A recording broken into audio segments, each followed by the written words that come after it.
আল্লাহ গুনার থেকে বাঁচার হুকুম দিছেন আর পদ্ধতিও দিছেন। এই জন্য হাদিসে পাওয়া যায় ফজরের নামাজের পরে যে 11 বার বিসমিল্লাহ সহ সূরা ইখলাস পড়বে, ইখলাস পড়বে 11 বার। ইখলাস চিনেন তো?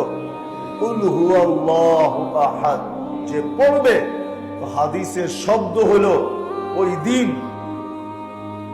সে কোনো গুনাহ পর্যন্ত পৌঁছতে পারবে না। ওয়ালাউ জাহাদা শয়তান, শয়তান যতই জোর লাগাক না কেন ওই দিন তাকে গুনায় লিপ্ত করতে পারবে না।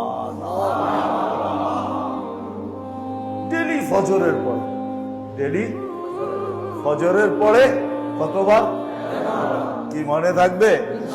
হ্যাঁ হ্যাঁ, শুধু গুনার থেকে বাঁচবেন এমন না, 10 পারেই তো 11তে যাইতে হয়, ঠিক না? কি বলেন?